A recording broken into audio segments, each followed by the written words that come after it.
En la Escuela de Descodificación Biológica del Instituto Ángeles Walden, nosotros tenemos una determinada forma de trabajar y sobre todo es algo especial que hay que tener en cuenta al momento de hablar de trans. ¿Y por qué digo esto? Porque cada vez que hablamos de trans, cuando una persona quiere hacer una consulta, cree que tiene que tener toda y absolutamente toda la información para poder trabajar y ver qué es lo que está tal vez en el bloqueo que está sintiendo, qué influencia tiene su transgeneracional. Nosotros decimos que esto no hace falta. ¿Y por qué? La explicación es muy sencilla y es que en nuestras células está la información de por lo menos 4 generaciones. Así que podemos tener la información o no, pero si no la tenemos, aún así podemos trabajar y podemos ver si hay algo hoy que me genera un determinado malestar que siempre va a estar asociado a sensaciones corporales. ¿Por qué? Porque al momento de la persona vivir algo que nosotros le denominamos un bioshock o una situación traumática, el cerebro va a captar un recuerdo, un pensamiento, una emoción y sensaciones corporales. Eso queda almacenado y también los sentidos van a captar, a través de cada sentido se va a captar una información. Cuando un evento similar, de una tonalidad, nosotros decimos similar, vuelve a ocurrir, ¿qué va a pasar? Va a pasar que el cerebro va a decir, hey, cuidado aquí. Entonces, si yo estoy viviendo una relación de pareja y puedo identificar cuál es el momento que a mí me está moviendo, que a mí me está resultando incómodo, que puede ser que digo, esto no me lo trago, o esto me da dolor de barriga, va a haber siempre sensaciones corporales asociadas. En base a eso, nosotros vamos a trabajar y tenemos maneras de acceder a la información transgeneracional del árbol para que el cuerpo nos guíe a dónde está lo que ha sido el origen de lo que yo estoy viviendo hoy en mi vida. Por eso nosotros no interpretamos árboles. En la formación lo que hacemos a las personas es enseñarles a acompañar. ¿Por qué no interpretamos árboles? Porque hay mucha información bibliográfica, claro que sí, y podríamos decir que hay cosas que se repiten y que son casi como reglas. Pero en realidad cada persona tiene una vida particular. ¿Y eso qué significa? Eso significa que el sentido de lo que vive solamente se lo puede dar la persona. Si yo me siento con una persona, ayer en Buenos Aires me decía una persona en una charla, ¿no? Dice, yo fui a hacer un análisis de mi árbol y me dijeron tal y tal cosa, pero eso no soluciona nada. ¿Por qué es así? Porque si yo me siento y a la persona le estoy diciendo, a ti te pasa esto, por esto, por esto y por esto, esto se va a alojar, solamente va a llegar al consciente de la persona, pero no va a generar ningún cambio. Y ese malestar que yo siento cuando vivo un conflicto con mi pareja va a seguir estando. Y lo voy a sentir todavía en el cuerpo. Entonces, nosotros trabajamos de una manera en que esa sensación empieza a cambiar. Y recién ahí es cuando la persona puede empezar a vivir las situaciones de una manera diferente. ¿Por qué? Porque yo si siento ese malestar en el cuerpo, ¿qué me va a estar diciendo? Que alguna vez viví una situación que a mí me resultó molesta y no la pude integrar, no la pude resolver, ni psicológica ni emocionalmente. Y eso queda un registro en el cuerpo. A partir de ahí, seguramente hubo una necesidad insatisfecha. La persona necesitó algo y no lo pudo satisfacer. ¿Cuántas veces vivimos algo que nos incomoda y seguimos adelante? Y a partir de ahí también se genera una creencia, que es una creencia generalmente negativa. ¿Para qué sirve esta creencia negativa? Que podría ser los hombres nos abandonan a todas las mujeres, o para los hombres serían, no sé, las mujeres no hacer nada en la casa, algo muy general. Pero ¿para qué sirve esto? Porque esta creencia negativa me va a avisar a mí que la próxima vez no va a volver a suceder. Pero ¿qué sucede? Si yo estoy en un punto de la historia de mi familia, vivo una experiencia negativa, con algo que me mueve y que no lo puedo resolver, y genero esta creencia negativa, por ejemplo, los hombres siempre se van, esto lo voy a transmitir y de acuerdo a la intensidad y el daño que yo viví, al dolor que yo no pude resolver, lo voy a transmitir hacia abajo. Entonces, tal vez, si para mí fue muy doloroso, si a lo mejor tuve un hijo y el padre de mi hijo se fue y nunca volvió, voy a estar constantemente diciéndole a mis hijos, sobre todo a mis hijas, los hombres se van, cuidados con los hombres, que los hombres se van. Y es probable que estas hijas o estos hijos esto entiendan que mamá lo dice porque papá se fue. ¿Y qué va a suceder? Van a tomar esto. Tal vez no con tanta importancia, tal vez otros sí, de acuerdo a la historia de cada hijo, pero ¿qué va a pasar con mis nietos? Mis nietos, si aparte uno de mis hijos lo repite, va a creer que los hombres se van sí o sí, y que esto es una ley, y que esto va a ser siempre así. Lo que pasa es que esto a mí me sirvió en este momento de mi vida para protegerme de algo, pero 2 o 3 generaciones posteriores no va a servir de nada. ¿Por qué? Porque eso ya no hace falta que se viva. Pero ¿qué es lo que está sucediendo? Es que como yo vi que a mi mamá la abandonaron, voy a creer eso. Es probable que elija un tipo de pareja igual. ¿Por qué? Porque en realidad siempre creemos que las parejas nos van a dar aquello que necesitamos, aquello que mamá y papá no nos pudieron dar. Y en realidad lo que vamos a hacer casi siempre es elegir a aquellas personas que al inicio nos van a prometer todo esto de una manera categórica o no, pero nosotros vamos a creer que esa persona nos va a dar eso. Sin embargo, si elegimos a alguien, sobre todo desde la necesidad, lo único que vamos a lograr es profundizar aún más esa herida. Porque un día va a pasar que, ahora no sé qué pasó, pero este hombre también se va. Entonces yo voy a corroborar la vivencia de mi madre. Entonces eso lo voy a seguir transmitiendo. Y a lo mejor 2 o 3 generaciones posteriores, no solamente que va a ser un árbol, un clan familiar donde los hombres se vayan, va a haber muchísimo dolor, pero muchísimo. Y aparte de esto, los hombres que sí sean aceptados de alguna u otra manera en el clan van a tener tal vez determinados condicionamientos. Entonces esto va generando una constante en las relaciones de pareja. Si revisáramos las creencias que venimos teniendo con respecto a las parejas, seguramente que por lo menos 10 podríamos tener. Y seguramente que si una vez que las apuntamos nos empezamos a fijar de dónde vienen y qué solidez tienen en nuestra vida, tal vez ni siquiera la encontraríamos. ¿Por qué? Porque vienen de atrás. Entonces, cuanto más yo siga generando esto, va a ser siempre y siempre y siempre así. Porque mi abuela decía que los hombres se van, porque mi papá se fue, porque seguramente voy a elegir una pareja que sea igual. El tema es que, ¿y para qué se repite en realidad? El árbol lo repite para que algún día lo podamos ver. Y para que este dolor sea visto, sea puesto sobre la mesa, sea reconocido, y de ahí en más yo pueda escribir una nueva historia. Y que esa creencia de los hombres se van, a partir de ahí se cambie por una positiva. Y eso me va a permitir tener unas relaciones de pareja sanas. Y sí que se puede hacer. El tema es que alguna vez alguien tiene que pararse y decir, a ver, ¿qué pasó aquí? Y empezar a sentir y a vivir aquello que pudo haber generado mi realidad hoy. Y esto a veces es muy simple, es como el ejemplo que les di, o puede ser que esto sería como una fidelidad absoluta, ¿no? Yo hago lo mismo que han hecho mis ancestros. Ahora, hay otros tipos de fidelidades que es por compensación. Si, por ejemplo, mis padres fueron personas muy abnegadas, donde la paternidad o la maternidad fue muy dolorosa para ellos, donde tuvieron que luchar, donde tuvieron que sacrificarse, donde sus propios intereses quedaron de lado. A lo mejor mamá quería seguir la universidad y a papá le hubiera gustado irse a viajar por el mundo. Sin embargo, se casaron jóvenes, tuvieron hijos y la pelearon.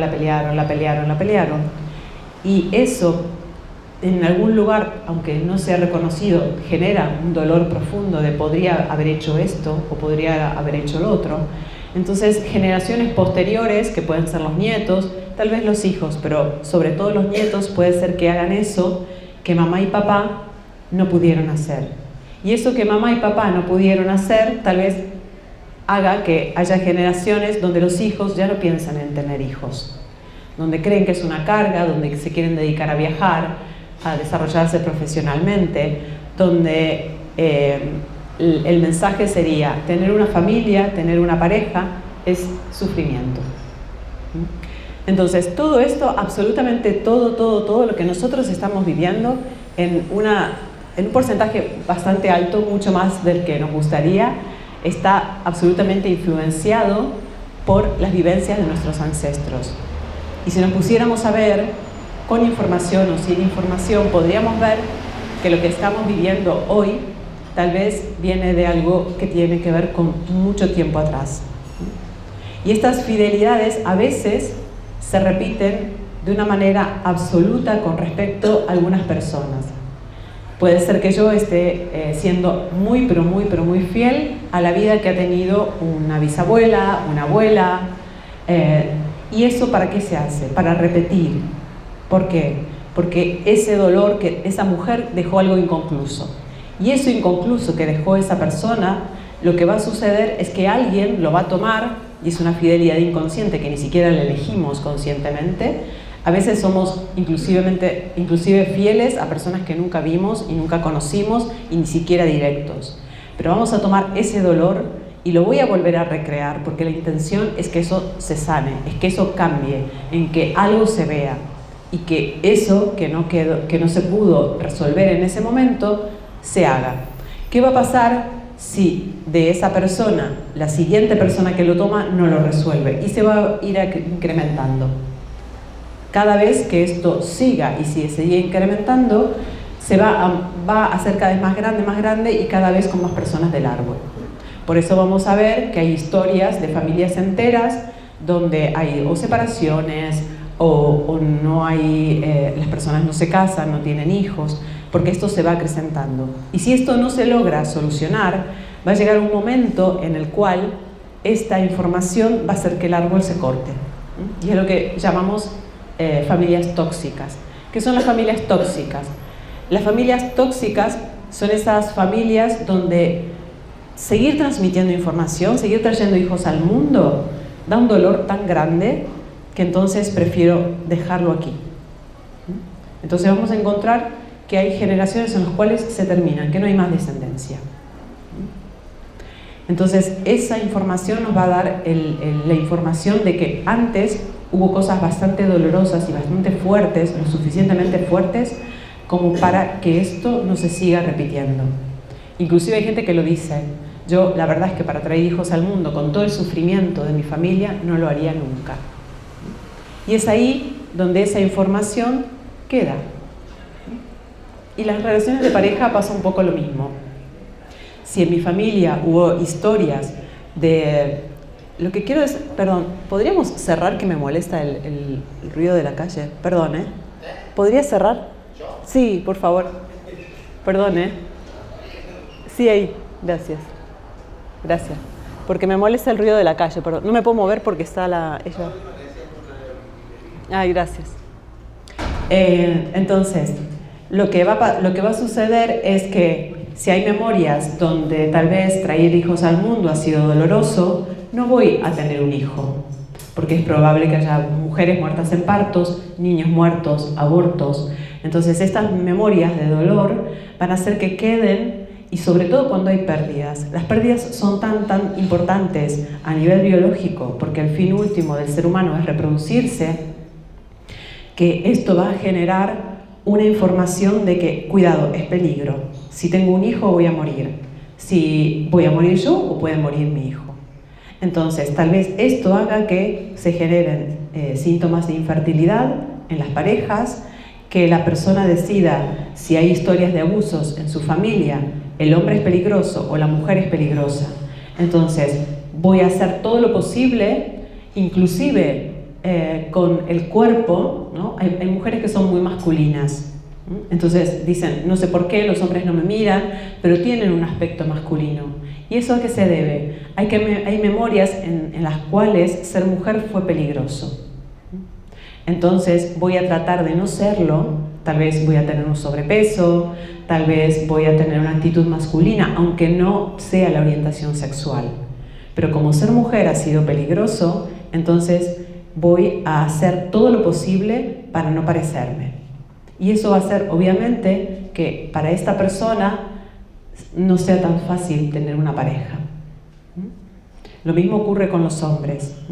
Y en el caso de los géneros, esto se va tejiendo una trama cuando se perpetúa en la historia familiar, donde los géneros empiezan a tener como una determinada movilidad. Generalmente cuando hay un patriarcado, luego esto cambia y viene un matriarcado y al revés, pero siempre, ya sea que haya mucha importancia de uno de los dos géneros con respecto al otro, siempre esto va a generar dolor.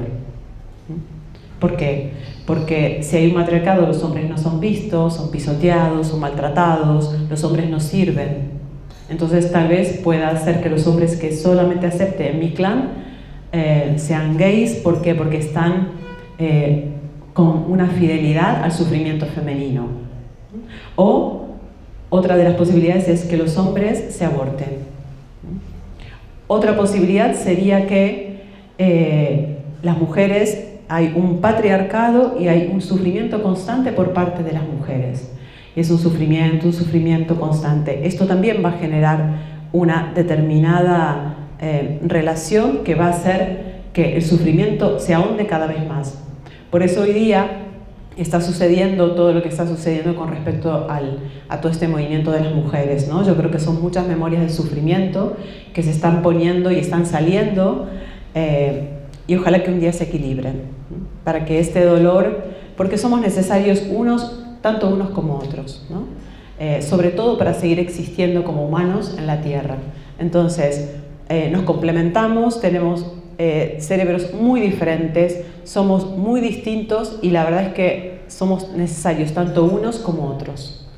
Y poder ver este dolor de los géneros en el árbol realmente compensa mucho, porque a veces no nos damos cuenta, pero nuestras relaciones de pareja están completamente impregnadas de esto, mucho más, porque en realidad lo que hacemos es actuar en automático.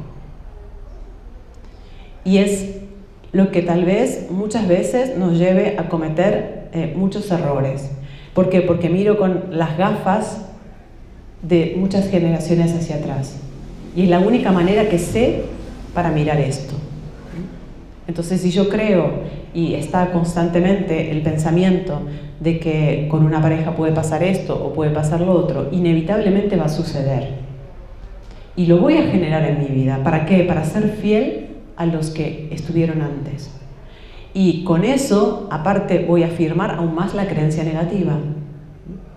Entonces, lo único que voy a hacer es ahondar aún más la brecha entre hombres y mujeres en mi árbol. En las relaciones de pareja también hay muchas, digamos, diferencias con respecto entre los roles que cada uno ocupa. Generalmente, a través del proyecto y sentido, que nosotros es un periodo de la vida que se abarca y que tiene que ver con la concepción, de 9 meses antes de la concepción hasta aproximadamente los 2 años y medio, 3, se dice que cada vez que concebimos un hijo lo hacemos con una necesidad. Más allá de la consciente, quiero tener un nene, una nena, tenemos una necesidad muy profunda que da vida a este ser. Si no, el embarazo no se produce. Por eso nosotros también decimos que todos los embarazos son deseados. Nada se produce porque sí. El embarazo no va a existir si no hay un acuerdo inconsciente entre un hombre y una mujer. Por eso también hay parejas que están completamente sanas y no tienen embarazos. Es que hay ahí un conflicto biológico. Entonces, cuando el embarazo se produce, yo como mamá y el papá, lo que vamos a hacer es transmitir necesidades bastante profundas. Y como eso es lo que le va a dar vida a una hija, a un hijo, lo vamos a cumplir a rajatabla. Los terapeutas se dice que generalmente somos salvadores de uno, o de mamá o de papá. Y lo que vamos a hacer es que ese rol lo vamos a cumplir durante toda la vida. No solamente con mamá y papá, que es los que lo necesitan y por lo cual yo estoy con vida, sino también lo voy a hacer con toda la familia, con las parejas. Y en el caso de las parejas, esos roles hay veces que empiezan a generar mucha fricción. Porque si yo fui programada para ser la mamá o la salvadora de mamá o de papá, voy a hacer lo mismo, seré la mamá de mi pareja. Y ahí voy a crear un desequilibrio. Y esto va a ser siempre así. Entonces tal vez yo en mi familia lo que escuchaba es, bueno, es que los hombres mejor hay que hacerles todo, hay que atenderlos, porque los hombres son inmaduros y los hombres necesitan, ¿no?, que le haga de mamá, desde plancharle la camisa hasta considerar que no tiene la madurez suficiente para lo que yo necesito. Y ahí ya se genera un desequilibrio. ¿Por qué? Porque me estoy poniendo en un lugar por encima del otro. Y cuando en una pareja hay desequilibrio, esto empieza a funcionar mal y seguramente el que esté en menor condición o en una condición más desfavorable es el que se va a ir primero. ¿Por qué? Porque el otro está tan arriba y me da tanto que yo no puedo satisfacer esto. Por eso a veces es mejor dar menos. Pero este rol también hay que revisarlo. Porque también si yo he sido programada para ser el bastón de vejez, se dice, ¿no?, atender a mamá y a papá cuando sean grandes, es muy difícil que yo pueda prestarle atención a mi pareja y a mis hijos. Porque voy a estar constantemente mirando hacia atrás, a ver qué necesita papá y mamá. Y esto también va a generar problemas, va a generar desequilibrios. Va a hacer que en realidad esté más atento a una cosa o la otra. Y esto, el programa que yo establezco para generar un hijo y es el que le da el rol y que va a afectar a esta pareja, no solamente son por las necesidades de los padres de esos 9 meses antes de la concepción, están absolutamente influenciadas por el transgeneracional. Si yo como mujer he tenido que sostener a una mamá o un papá porque sus madres o sus padres no han estado lo suficientemente presentes en el nivel emocional, también sentiré una gran soledad. ¿Por qué? Porque como hija tuve que hacer de mamá. Entonces voy a programar a alguien que también me haga de mamá. Y esa persona va a sentir lo mismo y va a programar a alguien que también le haga de mamá.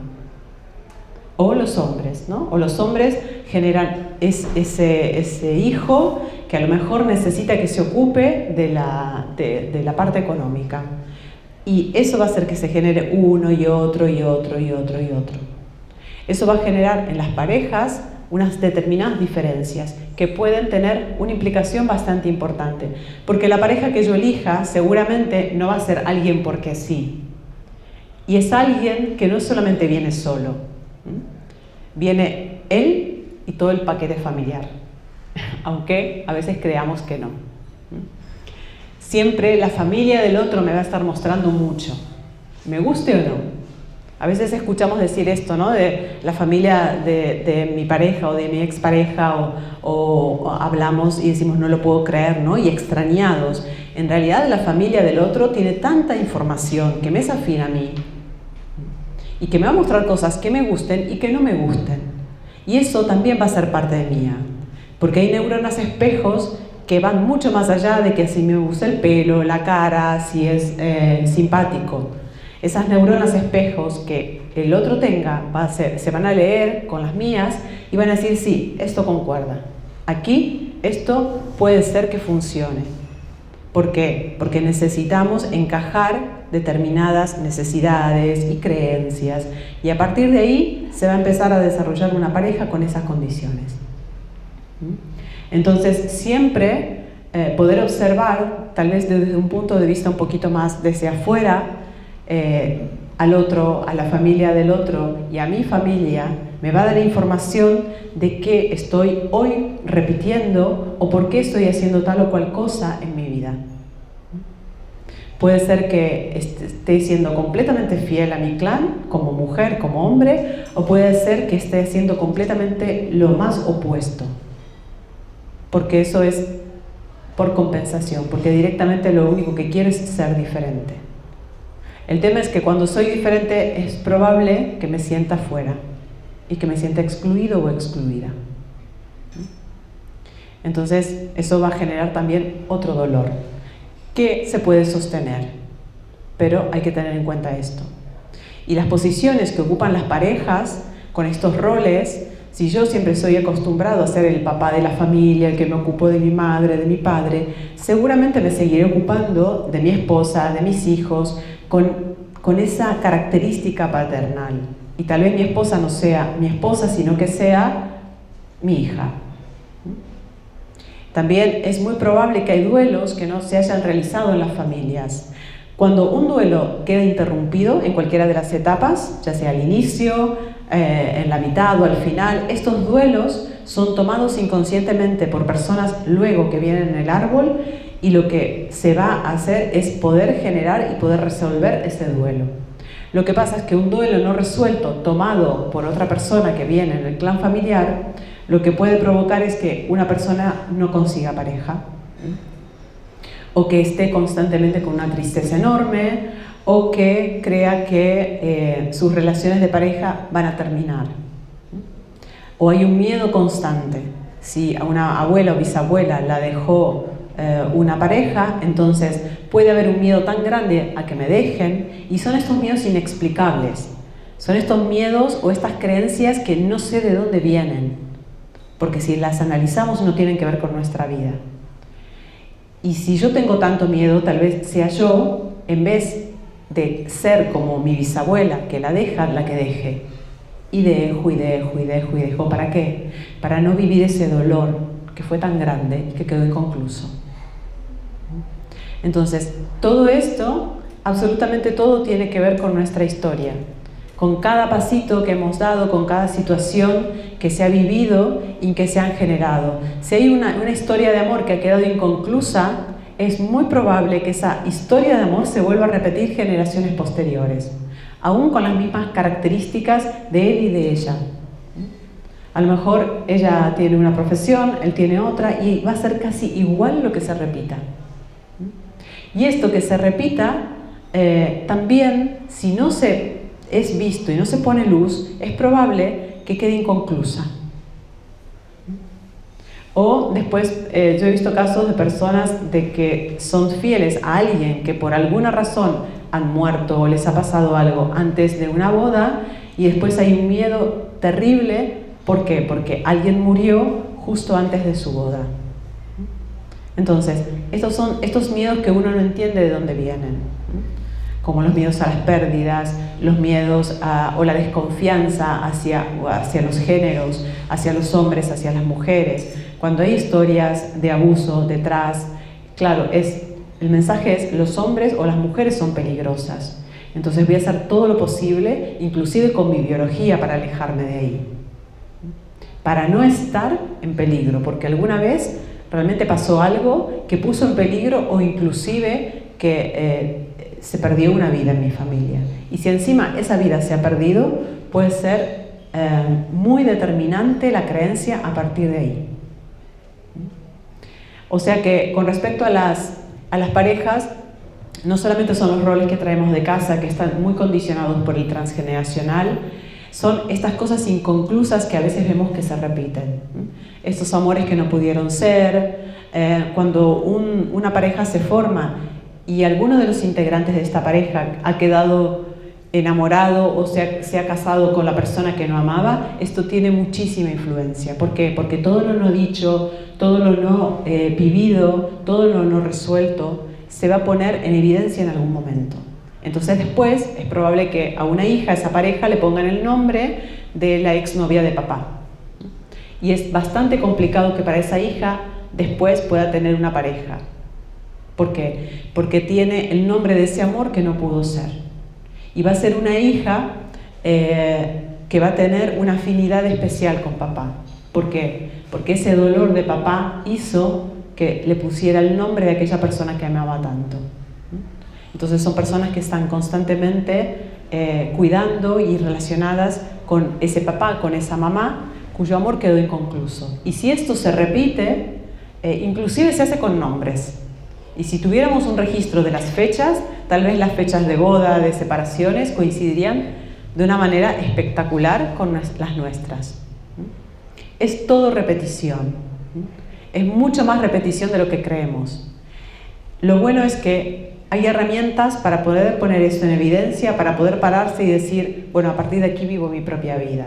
¿Por qué? Porque todo esto que vivimos y creemos que es nuestro, y me pasa esto y me pasa aquello, no sé por qué tengo este miedo, no sé por qué siempre las parejas terminan de esta manera, no sé por qué siempre tengo esta insatisfacción cada vez que estoy con alguien.